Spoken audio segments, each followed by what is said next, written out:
What's up, y'all? Welcome back to another episode of the Owens Recovery Science Podcast. This is our 2023 Memorial Day episode where we step back and don't talk BFR, but we dedicate this podcast to service members who have paid the ultimate sacrifice and died in combat and service for our country. If you didn't know, that's actually the meaning. That's the purpose of Memorial Day, is to have a national holiday to remember those individuals that died serving our country.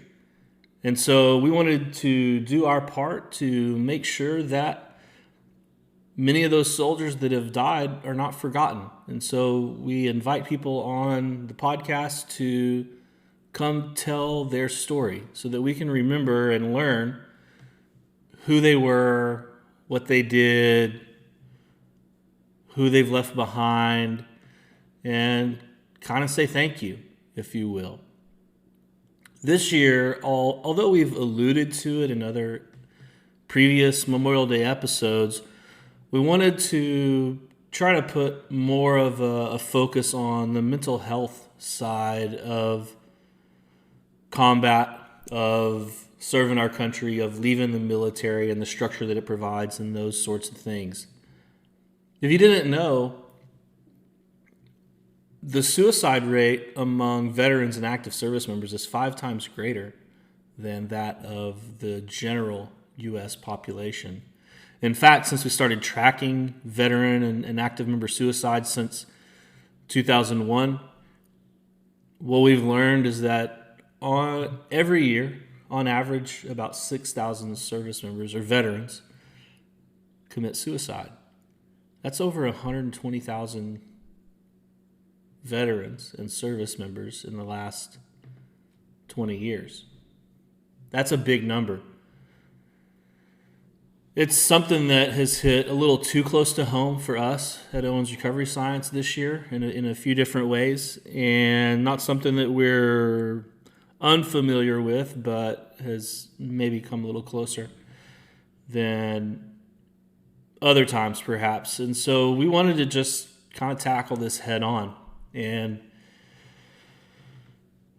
talk about it, provide you with some resources if you are unfamiliar, and try to just do what we can to reduce, I guess, the stigma around mental health issues that potentially lead to suicide.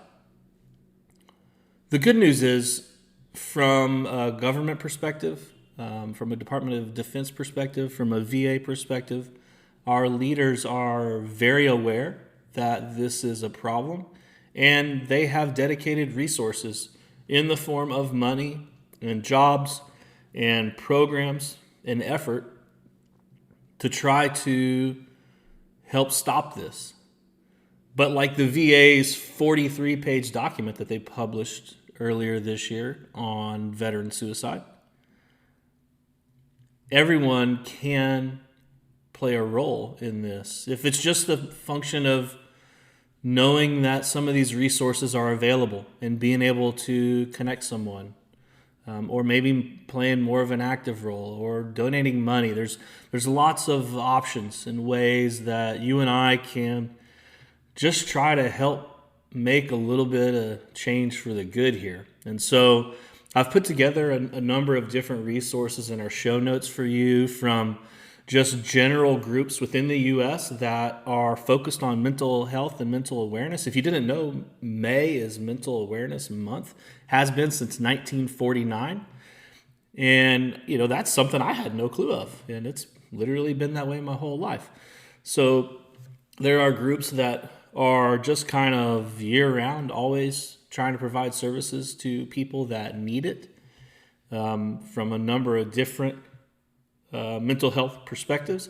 And then there are groups that are within the military or specifically for veterans that provide resources to those individuals to help them address whatever mental health complications they might be having. And so I think, a minimum, if you and I just kind of know that these groups and programs are available and and how to connect with them, then that's a win. And so one of those resources hopefully can be our show notes for you. So that's about all I wanted to say on that. There's a lot of stats and things you could throw at this and talk about, but I think the big thing from my perspective, and I think I speak for all of Owens Recovery Science when I say this, is that A, it's important that we know that there's a problem. B, it's important that we know that there are some resources available to people, and we can try to help point folks in the right direction. So without delaying any longer, I'm going to turn this over to Johnny. He interviews a gentleman named Ryan Keough, who is a former Army Ranger. Johnny got to know him through his time at Center for the Intrepid, and Ryan does a fantastic job in this episode of talking about the ways that he coped with leaving the military, that transition kind of out of the military, and then also with how he approaches Memorial Day, which was really, really cool to hear, honestly. And he memorializes a good friend of theirs named Joe Kapacheski, who just recently committed suicide. And we'll have some links to Joe's book and a video about some of the things Joe did while he was in the service as a way of remembering him. And then, as we typically do, we'll play taps at the end. So hang around for that if you would, and just kind of maybe say, I don't know, a little prayer or whatever you like to do for putting some good out in the world. All right, here's Johnny. This is the Owens Recovery Science Podcast.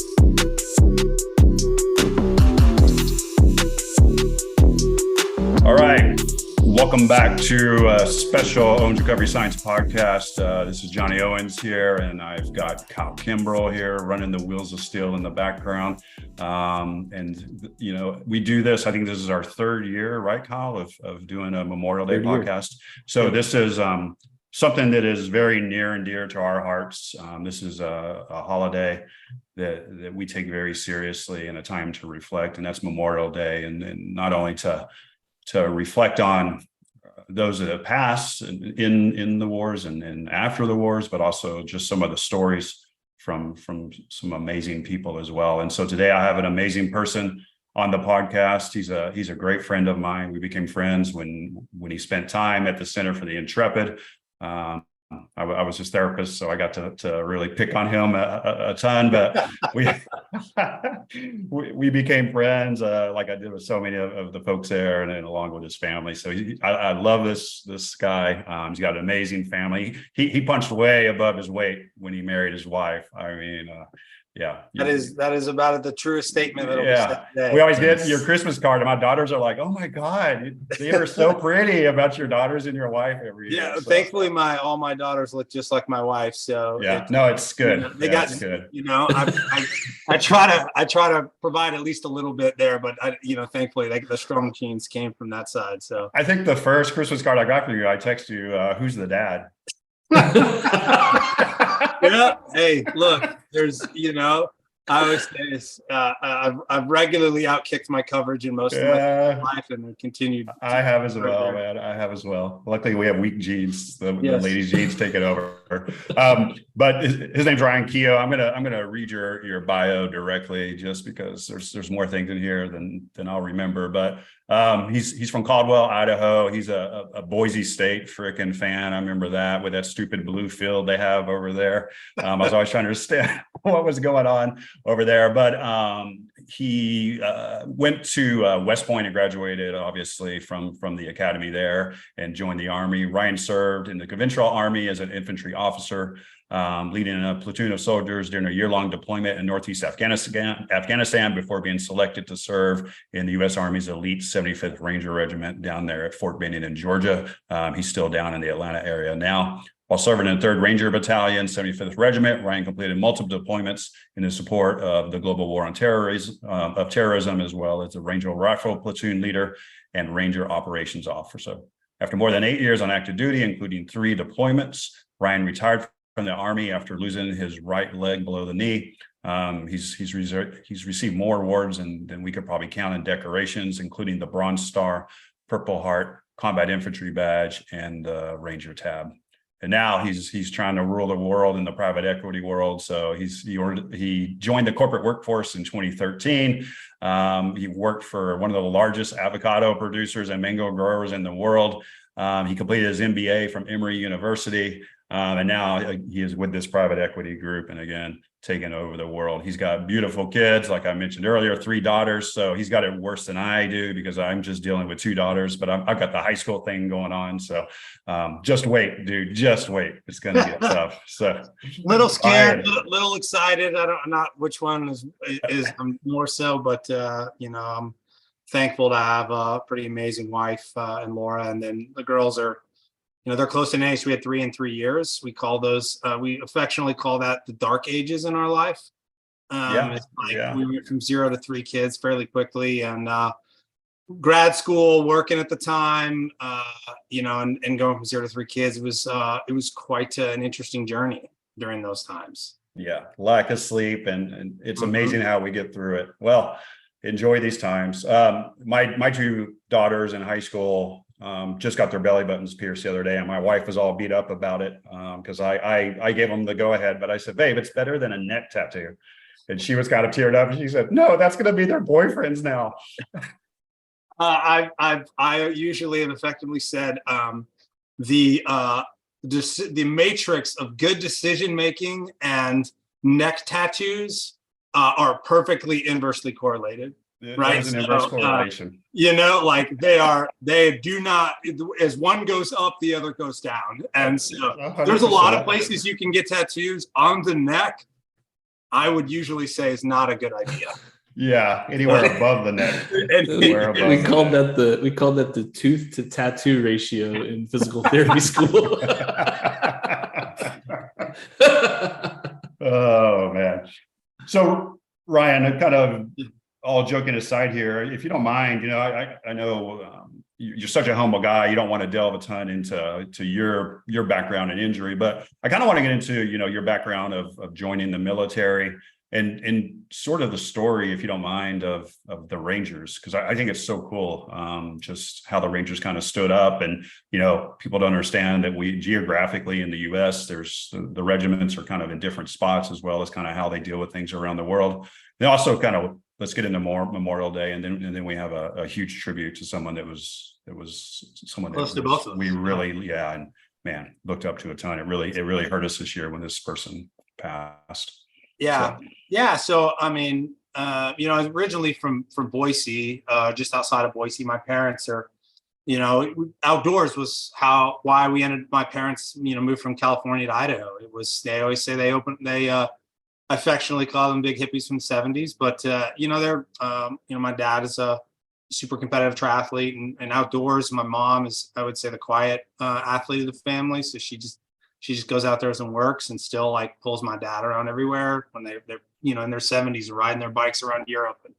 But outdoors was what we did, and that's why we grew up in Idaho. And so my parents say they opened up a map and picked the greenest spot out there, and that's how we ended up just outside of Boise. And having a life where you could be in the outdoors and physical, that was growing up. That was who I was. And then, sports were such a huge part of it. And I laugh where I say, like, I wanted to be a professional athlete, and then realized I wasn't good at any sports. So the next best place that you can get paid to work out and do things out is in the military. And so I think every young, boy, and I think maybe where I grew up or at the time was, hey, you played Army man and had the little Army soldiers. And then in my formative years, really, would watch the news and do different things. And I vividly remember Desert Storm 1, so in 91. And then, which I think for me was where I found out about the Rangers, is in Operation Gothic Serpent, right? So that's Black Hawk Down is what I think people effectively calls in 1993. And that was such a huge piece to learn about this. And so there's obviously the famous book, Black Hawk Down, which I think that book came out in like 95. I think was when the book came out, and then the movies, I would call it early 2000s. But finding out about this incredibly elite traditional infantry force, that was for me, was one into it. And I think for once you get into the military and you realize how much of a small population actually does that, Yeah. you're like, well, I'll try it, and then if it works out, that'd be awesome. And but if you bank on that, usually those are the folks that don't, right? Like I remember, I'd go to West Point and find out about West Point in the mid '90s, and man, you mean, because my parents are educators, finding out about, hey, this is what the military is, and I wanted to be in the military. Oh, and you can go to school, and this is what West Point is. I was like, this is all I want to be. This is all I want to do. And so I was able to go there for like a kind of summer experience camp, I think before my junior year, and came back and was like, all right, that's what I want to do. And 9/11 had just happened. And so it was very, 9/11 happened literally as I got back, and that kind of sealed the deal for me, and was like, this is what I want to do, and this is how I want to go be part of it. And thankfully, I always say, I'm sure it would have been harder from other places, but Idaho, as I could get, it was easier, I think, from just a population standpoint to get a nomination, but was luckily to get accepted and to go. But you probably know this story. I know you do, Johnny. My wife will regularly tell me that West Point was her safety school because she turned it down, and so she got in and decided not to go because her dad and uncles are grads, but she'll regularly tell me that it was her safety school. So always reminding who's better at most things. My safety school was Austin Community College. If I didn't get into UT, I thought you would have said A&M. I mean, yes, I should have.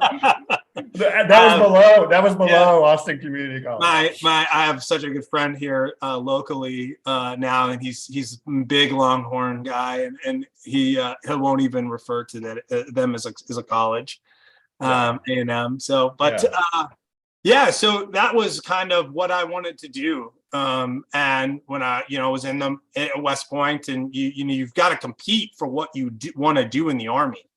Your class rank determines what job, what you want to do, and was really thankful enough to be able to get selected as infantry, because normally in years past, and I think now, it's not really competitive to pick infantry. Most folks want to be helicopter pilots, or they want to go be doctors, or they want to go be military intelligence. Like my years, a huge population wanted to be infantry.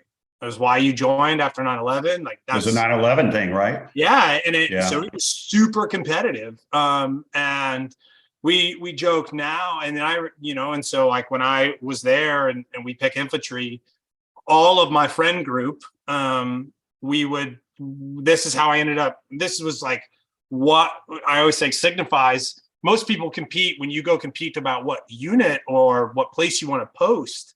You pick a place based on a location. So Hawaii or Italy. A lot of guys in my unit, what we would do is they pick out this. It was a calendar. We called it the patch chart. That's what it was referred to, and it had a deployment calendar. And so you knew what units were deploying at what times. And so we would lay this out and be like, okay, what unit is going to deploy at the time I will get there after Ranger school and infantry officer? It's like, that's what you picked. Yeah. Was about how the fastest can I get to the fight. And I, again, luckily is graduated, went to Ranger school, which is obviously leadership school and airborne, and kind of did the basic infantry officer stuff and deployed pretty quickly afterwards to Afghanistan. And so, got a chance to do that, which was, what we call the Wild Wild West at the time, was because a lot of focus was on Iraq. And it was a very informative, I would call it transformative and developmental for me as a human, as a leader, as an officer, because it was unique. And, you're at that time in Northeast Afghanistan, if you got in trouble, like there was nobody coming. And so it was you. And, but thankfully, and this is, I think, what we're getting to in Rangers, was able to put a packet in and get invited to come selected to be part of the Ranger Regiment. And so how that process works is you put in a paper application, and they have a board, or they select and they say, sure, we'd like to invite you to come to RASP, which is called Ranger Assessment and Selection program. It's called RASP 2 for officers, and you go there for, I think it's 3 or 4 weeks. It's been a decade or longer since I've been, but and you go through the physical process, you go through a board, and then was lucky enough to get selected to go to 3rd Ranger Battalion. And is that down at Benning? Did you go through that's RASP? at Benning. Yeah, Benning. RASP is at Benning, and then you get selected and you go to one of the 3 battalions. So there's 3rd, 2nd, and 1st. I was selected and had kind of been penciled in by 3rd. And I will tell you is there's few things in life that I have found that live up to the hype. That what you put on something on a pedestal about an organization or a group of people, or like sometimes you say, is like in the civilian world or corporate world, you're like, oh, that business looks great. Or man, those guys have it, man. You get it, it's like the grass is greener, and then you get on the other side of the fence and it's astroturf, and you're like, yeah, okay. Or it's fertilized with manure, right? That's another saying. But I got to Ranger Regiment, and it lived up to every bit of the hype. The professionals that exist in that organization at every level, it is, you see why and you not only are you selected to be there, you earn your right to stay there every day. And so it was such a great time, and had a really good experience there. Obviously, getting hurt while I was there, and then leaving the military, and that was obviously not my choice. Now my life is great, and I love it now. Yeah. But and I think at the time it was right for me to get out when I did. Obviously, went to San Antonio and spent obviously the great time with you. But the Ranger Regiment is, I'm not sure if it's a great time, but there were some good times, but there were some rough times. San Antonio, not a great time. Yeah. I can admit it was not my favorite time of my life. But I say I left with a kid, and I'll never, that was a super great thing for my life. But the Ranger Regiment, for those that don't know, it is the Army's premier light infantry unit, right? It's a piece of special operations that specializes in direct action. So whether that's seas and airfields, that's really kind of the National Command Authority, right? When you think of Panama or Grenada or jumping into Iraq or Afghanistan, those were Rangers, right? Seas and airfields. But in the global wars on terrorism days, it transformed into an elite raid force. And so all of what Ranger Regiment, what we did every night was we planned raids to go after guys that are not good. And not just guys, but gals, but most of the time all guys, right? And these are guys that are, if they came up on the radar of special operations, they're not good people. And they were moving against what would be life, limb, happiness of either our soldiers or the population, and that was what we were tasked to do. And so it was a very unique ability, and they're very good at it. I was lucky enough to be along for a ride, short period of time, but it was a great experience, and they are a pretty special organization, and it got some pretty special people, which I know we're going to talk about Joe Cap, and I will tell you, it allowed me, I think, to be who I am today. Just the expectations of professionalism and the expectations of excellence that you have to bring every day with it, and that's the excellence is the standard, not the goal. Yeah. Well. So, I know that's probably a long answer. No, I love it. I mean, I'm going to back up on a little bit of things, but I'm also just for ease of the conversation, a Black Hawk Down baby, because I was in college when that happened, right? And so I remember how much those pictures affected me of seeing them dragging our servicemen down just down the road. They were basically naked. I remember it also made me really want to keep my grades up because I was worried there was going to be a draft at that.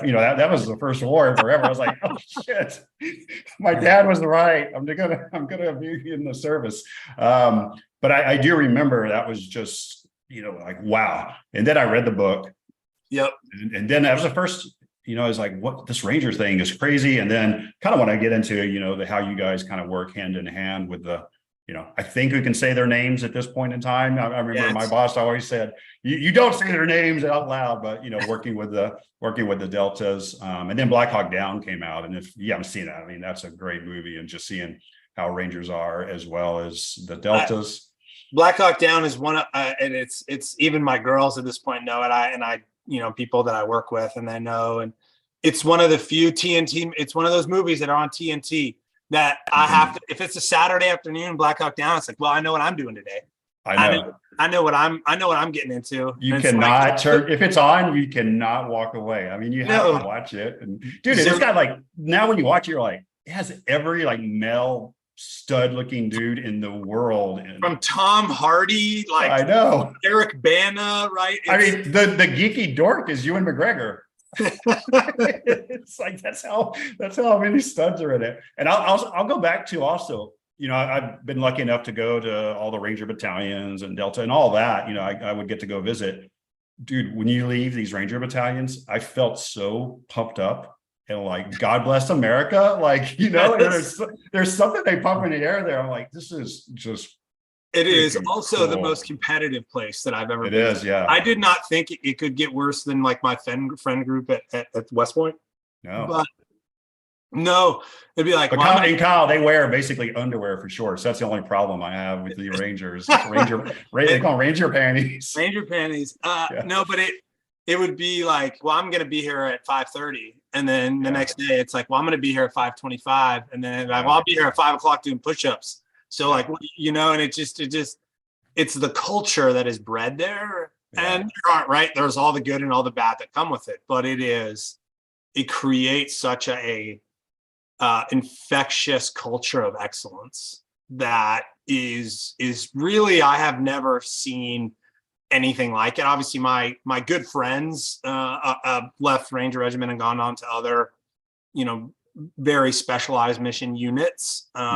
Here kind of maybe so them. I can't speak to those, but I can speak of, you stick 800, 18, 19 to 27. Sometimes you get the Colonel Wall or General Walrats, they're the commanders, but they're only in their 40s, of the most competitive, testosterone filled humans on the planet, and it creates something pretty special. How hard was it to get through Ranger School? Well, Ranger School, obviously different than Ranger Regiment. Ranger School is just a leadership school, right? And a lot of folks can go to it. I mean, is it impossible? No, because, a lot of folks do it. Would I ever want to do it again? Absolutely not. I went in the winter, and I went, so it was cold and it was rainy and folks got hypothermia. I think one of the, there's a few things, obviously now living in Atlanta and close to Dahlonega where Mountain Phase is. And I remember a saying is, you get there first time to mountains, you look up and you see the huge mountains, the Tennessee Valley Divide you're going to climb. And there's nothing but character in them hills, is what the saying is. And that's awesome. I work with a guy in another business that has our same financial sponsor, and he's a Navy SEAL. And he and I were just kind of talking about some shared experiences. He's very similar age as mine. And he said, you go into the surf and you come out a changed human. Oh, yeah. Ranger School is obviously, it's very different than Buds, and they're totally different experiences. The longevity of it versus Hell Week versus the food deprivation. It's a very, very different experience.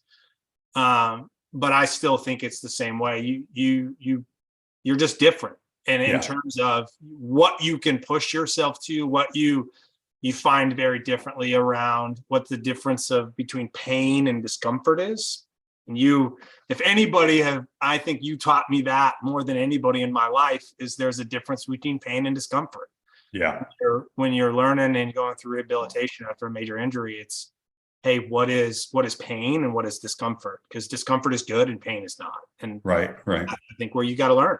When you come through it on the other side, you're a changed person. That's for sure.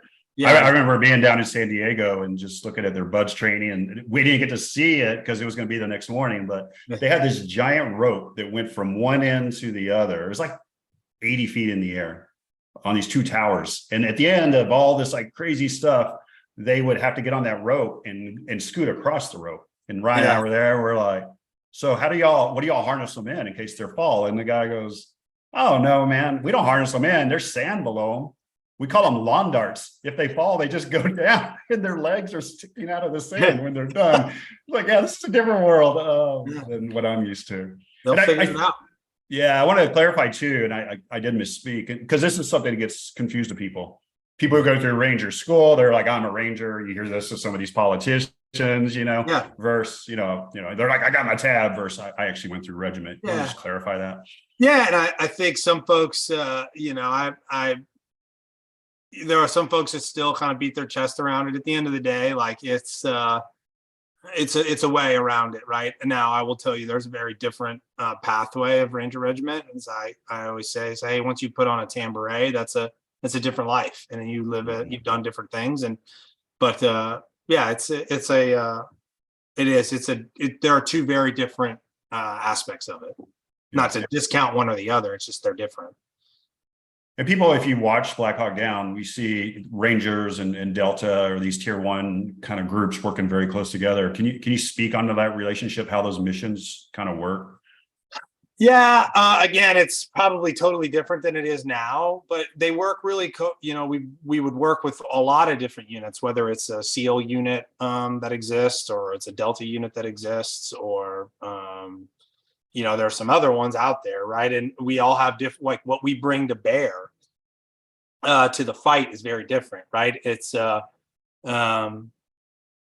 is Rangers, right? When you bring, 60 to 50 to 60 heavily armed, very well-trained infantry soldiers, like that's what you bring with Ranger Regiment, versus, maybe somebody that's trained in counterterrorism or something like that. And so they're complementary forces, right? Like Rangers show up with machine guns and, all different types of things that mortar systems, that maybe not a different special mission unit might not have, because they're just different organizational structures. But they go to missions and we work collaboratively together. Right. Yeah. At least that, again, that was how it was. Again, when I was very different, but they have different mission sets, and so, but they are all, at the same end goal of trying to be that elite raid force, if that's what the mission is. I thought that was so cool when we were all together at the Center for the Intrepid was, you had across the spectrum of all these different groups, your young infantry kid, young Marine, up to, them all looking up to you and Ranger guys, and then you'd have the other special forces guys, but everyone, it was almost like an even playing field, but you guys were able to drive those other folks so well, just seeing the way they looked up to y'all, because sometimes they got sick of my shit. And I would have to bring in like a Ryan Keough or some of our other buddies that were there to, kind of like, okay, this is, I think some of it comes, some of it comes with age. Some of it comes, but I think too, is like just the expectations, right? I mean, we both know young Rangers, and there were young SEALs or the MARSOC. We both know some folks that were from the Marine Special Operations Unit. And it's the same people that gravitate to those organizations. They just, they have like the expectation about it. And then a lot of times what you found, and even, and obviously me trying to go back, is you don't, people ask, it's like, you don't want to leave the all-star team once you make it. Or folks their entire life have been spent, hey, I want to go be a MARSOC Raider, or I want to go be a Navy SEAL, or I want to go back to the unit, right? To going back to being an operator. And that's what they do. That's what they know. I think, as we'll talk about, I'm sure later on, that strikes both ways. If that's all that and that is what you define yourself by, man, that's tough. That is so tough to get over. It is. And I think everybody's got to find a way to do it. And we can kind of transition to that too, as I thought about, as we were talking about it. Somebody asked me a long time ago about how you deal with the transition. And if you've never been to Arlington, you should go. It is I go to the West Point Cemetery when I'm near there because I just have some very close friends that are buried there. Arlington is another way. And if you've never been there, it is such a powerful visual representation of the sacrifice that has been made by such a small portion of the population. And one of the things which I put on that that really has made me kind of think about it is if you think of people on Earth that have been here that could be or should be like proud of their professional accomplishments, that would, you know, the medals on their chest or the units that they led or the things that they did, it would be in that cemetery. Yeah. But the common things that you see, beloved father,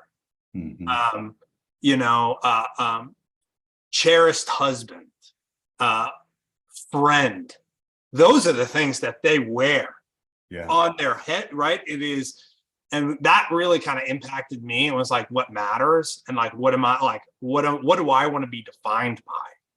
And I will not let myself be defined by my injury or my time in the Army. Like that doesn't mean that I'm less proud of it. It is just like, what are you going to be defined by? And I think that is where I think some folks sometimes struggle, is they're not allowing themselves to define themselves other than what they did. Yes. Dude, you couldn't have said that better. Yeah. And I think that is one of the keys that in the code that we haven't been able to crack, is not being defined by that. Yeah. It is so indoctrinated that this is who you are. This is who you are. This is who you are. Making that transition is crazy tough. And I think what another piece is realizing how, if that's all you know, right? And you've been in the military for 20 years, and you know what success looks like, the next rank, the next position, the next job, that it is defined. A lot of times it's by time, it's by experience. It's this unit will define success for me. And that is like really powerful and easy for folks to view. When you get out of the military, you don't have that.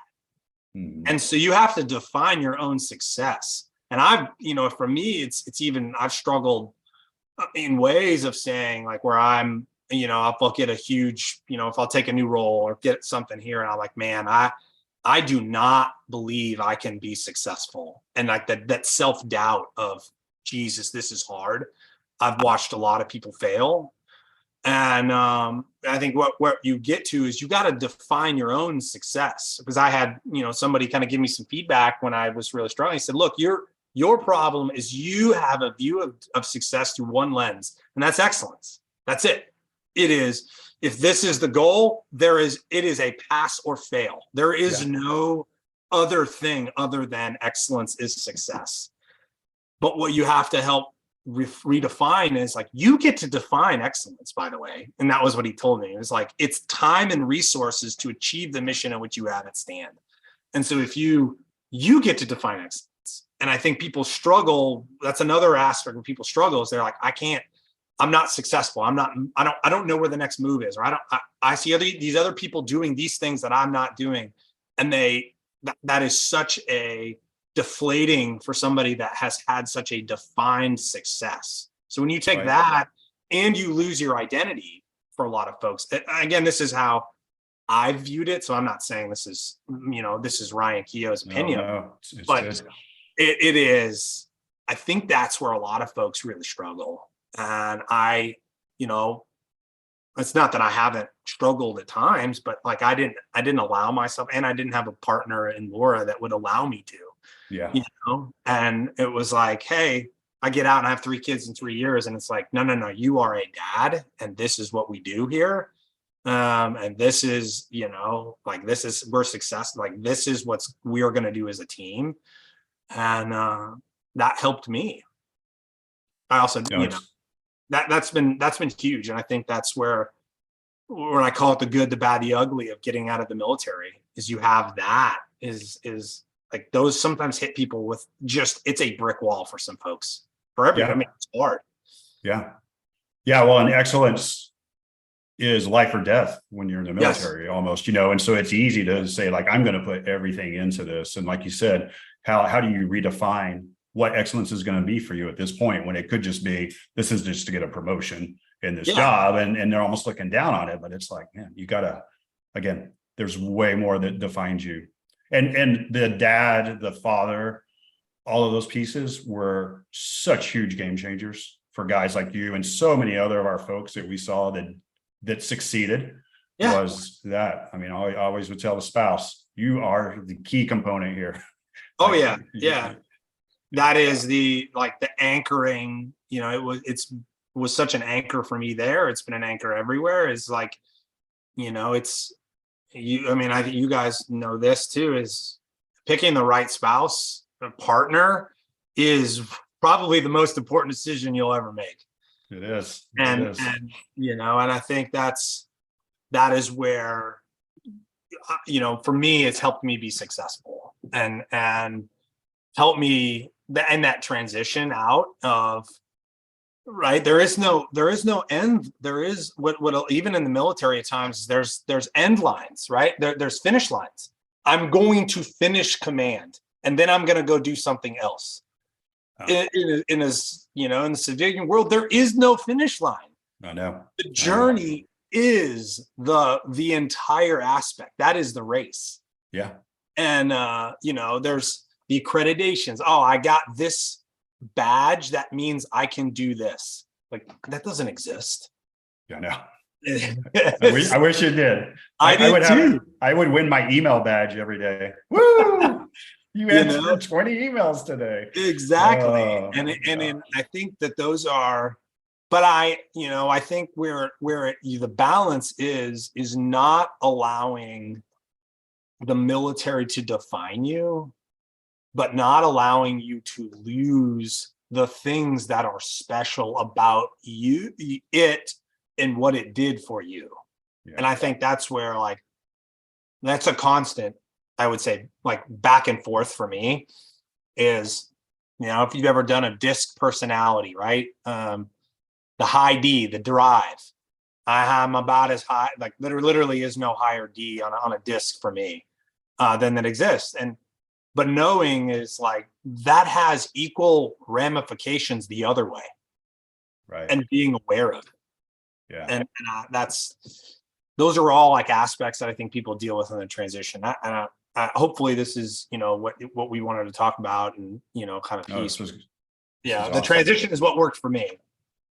And so that's going to lead us into Memorial Day and difficulty with the transition, because, you know, we lost someone special, and it sent ripples through our community of friends. I know through your Ranger community. And this guy is a legend.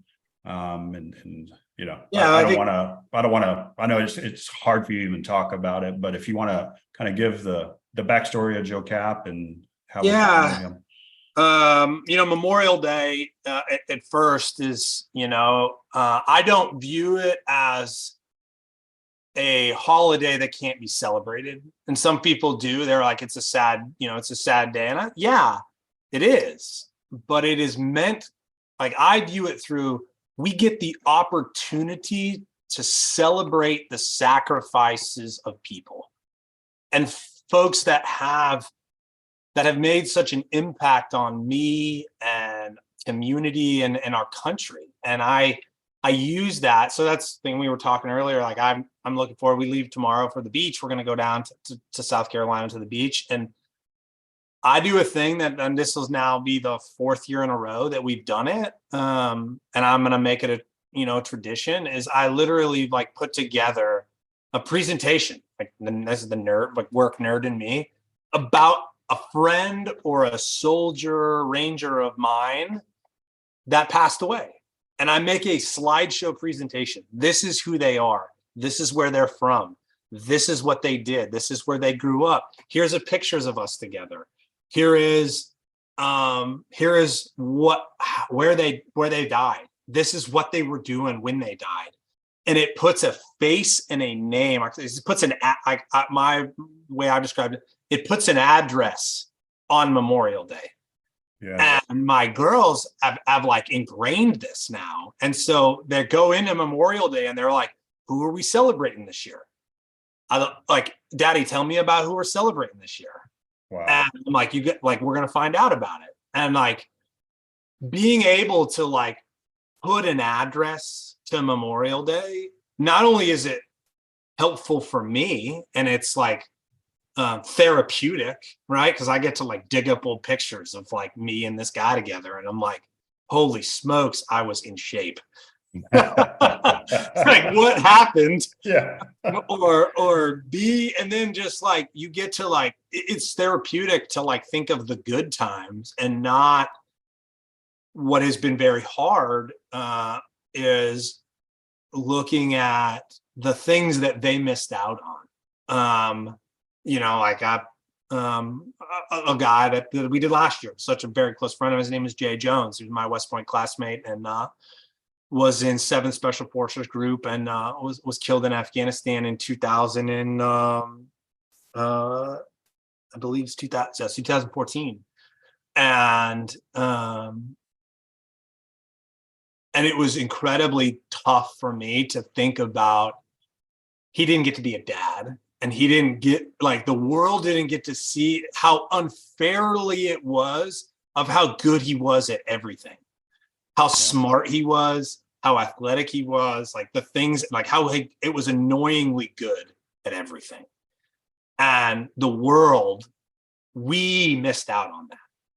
That was sad for me, but I was able to like therapeutically talk about it with my girls about, you guys, let me tell you about Jay.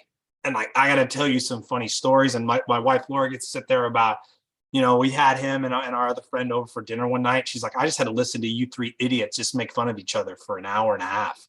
Like, that was what we did. Yeah.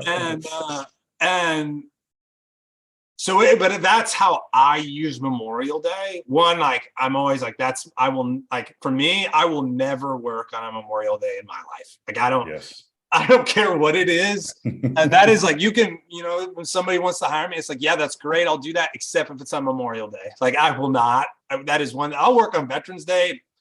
It is what it is. And like, hopefully I cannot have to, and I get to go do something, but Memorial Day is it carries so much emotional weight for me in a good and bad way. Yeah. So, but that's interesting. This is cathartic. And, my Latino wife and her family, they celebrate Day of the Dead. It's it's pre-Keogh. They've been doing this forever, and it's very serious to them. And my father-in-law, he basically died from drinking himself to death from Vietnam. 3 tours. Yeah. My mother-in-law said, I don't remember him ever sleeping through a night. He always had these night terrors, but it is almost the same for her. She brings out all his medals and Day of the Dead, and we celebrate him. And that's interesting because we always kind of do the flag in the ground and talk about him on Memorial Day. I'm gonna bring this up this weekend. I think that's a great idea.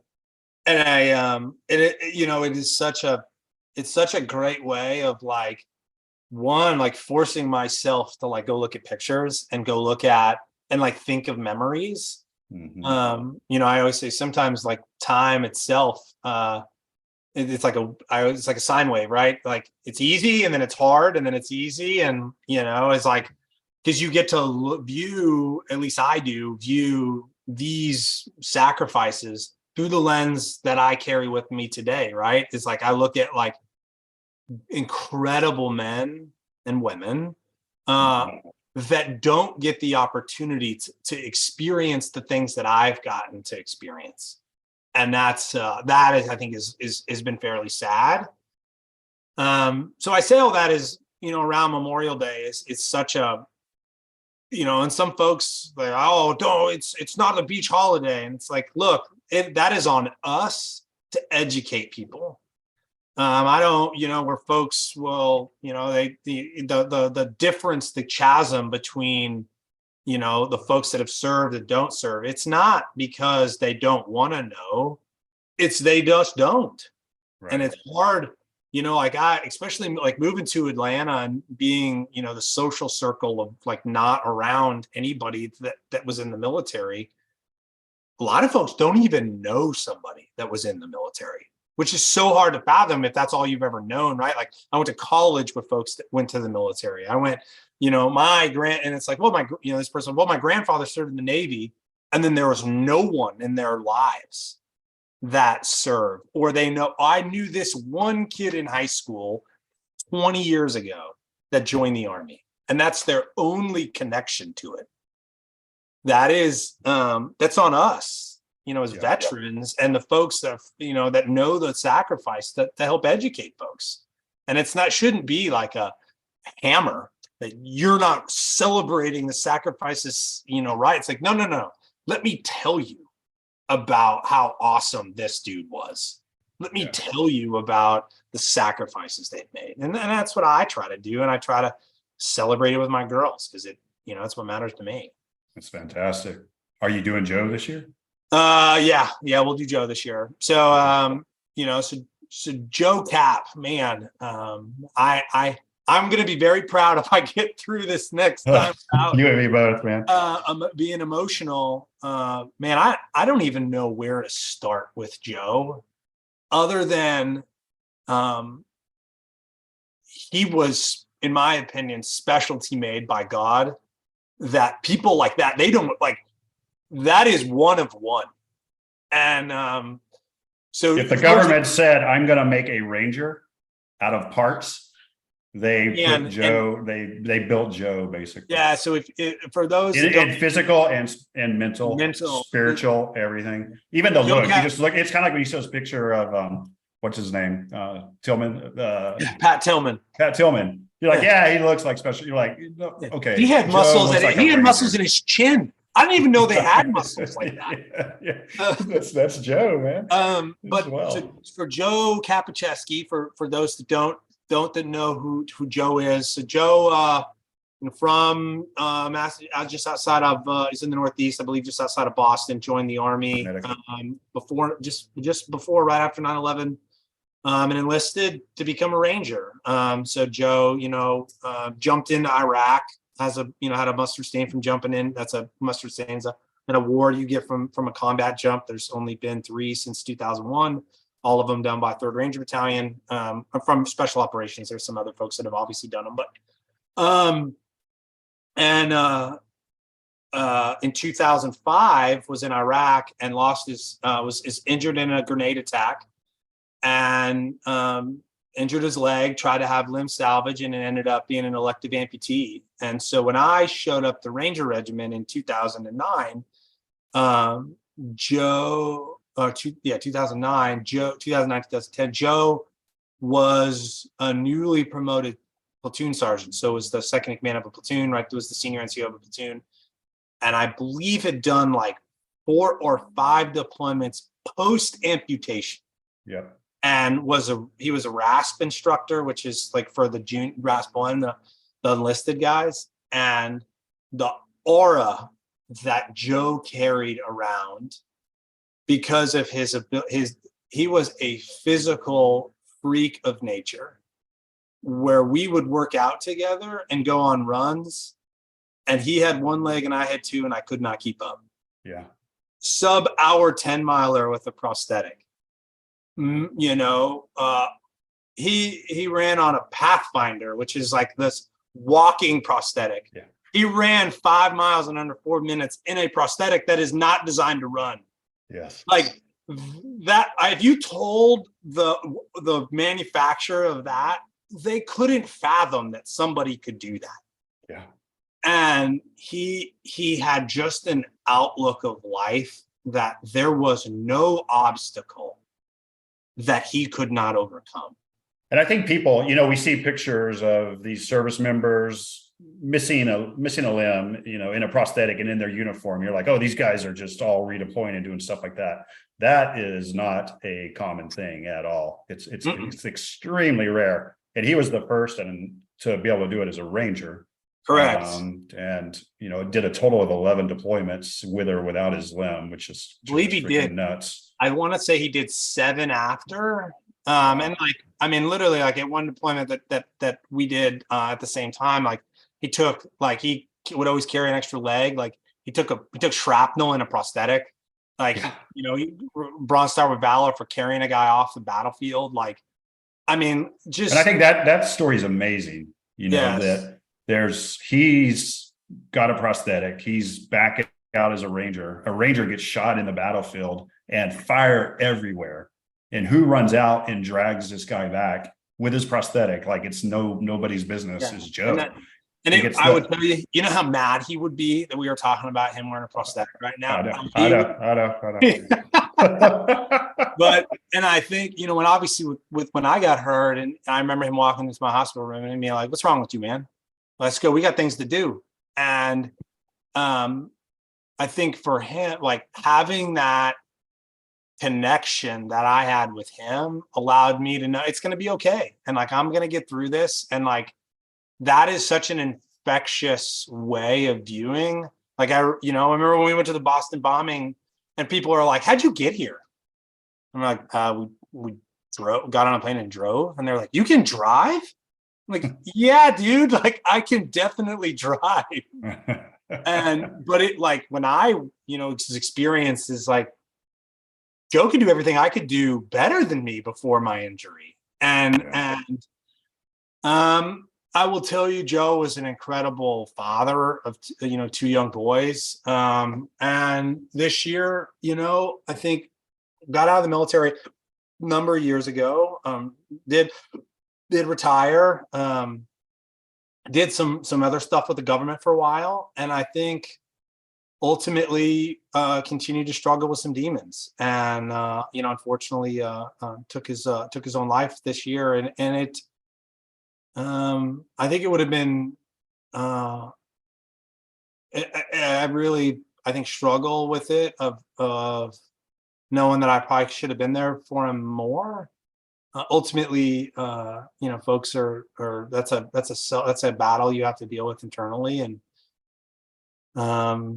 he had a private, I even said, my wife and I were talking about it, and his service was fairly private, because I said, "Man, if they were, he's barely in Arlington, and if they would have had a public service, they'd have had to have it at like FedEx Field."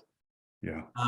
That was the impact that he had in the community, not just of wounded people, wounded soldiers, amputees, the special operations community, Ranger Regiment. Is he carried with him, I think, a lot of that, of being that, when you think of Rangers, like, that's who I think of. Yeah. Is that he really was such a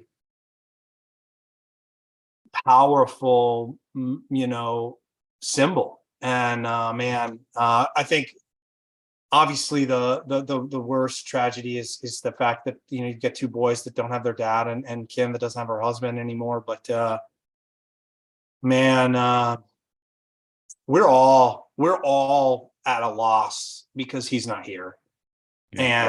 And I've made a conscious effort to try to reach out to more folks in my circle because of it. If anything, just to tell folks, "Hey, I love you, man," and wish we could, wish we lived near or closer, we'd get some beers. And but God, he really was something special, man. One of one. And I miss him.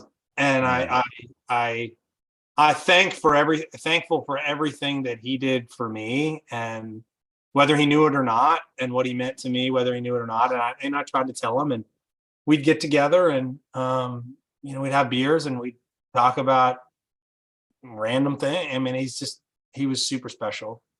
Yeah.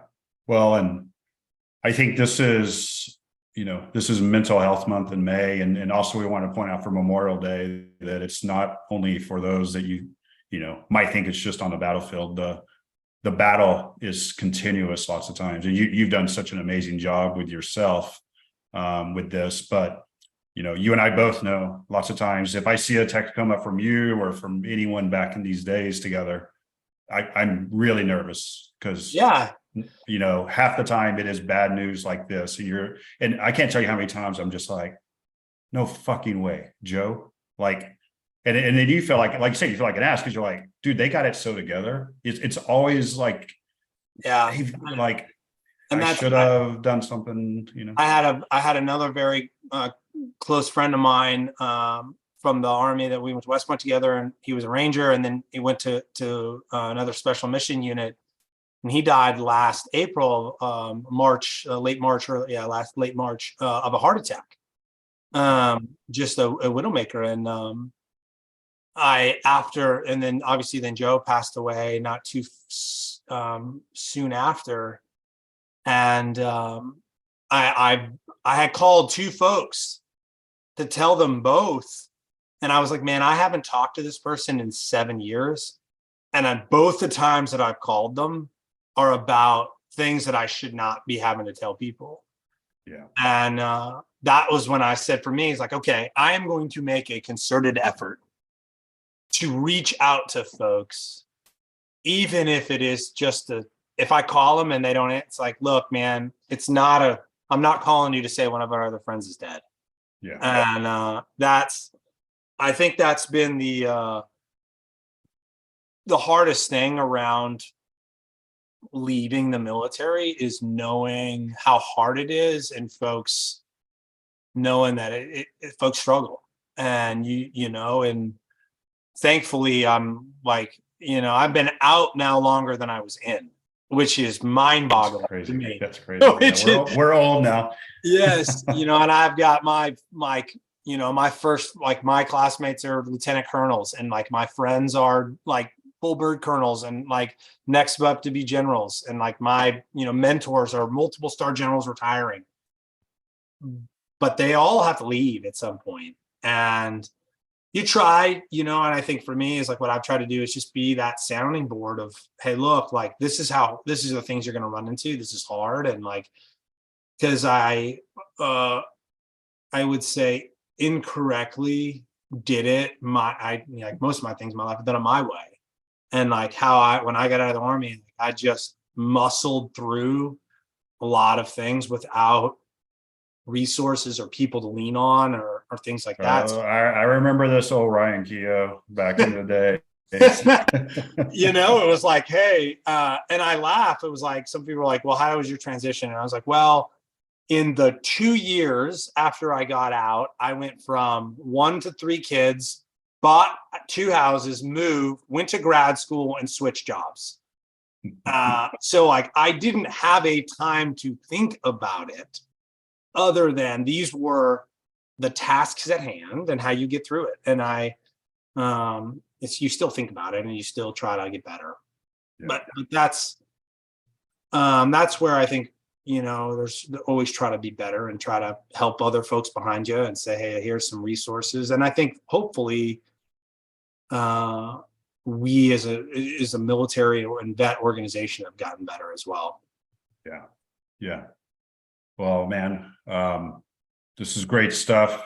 And we just want to honor Joe and all the other folks that have passed on this Memorial Day. This is, like you said, it's not a day of sorrow. It's a day of remembrance and celebration. Yeah. Celebration. It's we'll like put links. Go ahead. Sorry. No, I was just saying, we're going to put links because there is a book about Joe out there called Back in the Fight, which is really cool. And some really good links. I saw a video yesterday. I was just looking at it. Gary Sinise did a thing about Joe, not on his passing, but actually of some of his accomplishments. It was pretty cool on YouTube. So there's some great stuff. Yeah, that's and I think it's what I would imagine Chris Kyle was like in the SEAL community, or there's certain folks like we know in the MARSOC community. Everyone knew Joe. Everyone. Mm-hmm. And it's like, obviously Joe and I were I think closer because of our similar injuries. We joked that like we would buy shoes together. He would get the left, I would get the right. But what I would say is, I felt very lucky that I was one of the many, many people that got to know him. And there are folks that know him better, or, you know, and that's not, I would say it's not a contest, but I'm just fortunate enough to be in that group that that got to call him a friend, whether, that's how I viewed him. And Yes. he was pretty special. And Yeah. I think I would say the same thing about folks about you and like you, Johnny. And I'll use this as a way, because I know you will not toot your own horn in this way, is for those that don't know what Johnny means to a lot of us. I could not have done, and I couldn't be who I am today without Johnny have been there in what I would consider the darkest time of my life. And I didn't know how to get out of the hole a lot of times. And when you have somebody like Johnny, even though he is, a pain in the ass a lot of times, was always there, would always answer the phone, would always be there, and wasn't just a physical therapist. And I'm not going to let this opportunity go by without saying thank you. And thank you for being there for me, my family, and being a friend. I'm not going to let this opportunity, because, you won't talk about how good you are and were as a therapist, but mostly as a friend. Awesome, man. I love it. That's why I love just being able to stay in touch with you guys. It was the best of times. It was the worst of times, right? Yeah. Joshua and I just reflected last summer on, man, I don't know if we could do it again, but I really miss our times with everyone. We missed you at Johnny's wedding. I know. It sucked. I know. We had Dr. Shu and I got to spend a lot of quality time together, and we laughed and was like, man, these are the fun times when none of us are in stressful situations, and we get to be a part of a good thing, and we're years and years removed from trauma. And it's we get to celebrate. I was like, man, it was pretty awesome to do that, and we missed you there. So, but I still have it. Let me see it. The flag you gave me, man, still one of my coolest gifts of all time. Ryan, after he recovered and redeployed and carried a flag out on his first mission, and then gifted it back to me. It was super cool. Still have it sitting here. Well, all right, man. That was amazing, Ryan. Happy Memorial Day, brother. I miss you. Let's keep all reaching out for the good things and not the bad things. And I appreciate you doing this, my man. Yeah, man. Of course, brother. I'll always do that. And again, appreciate you.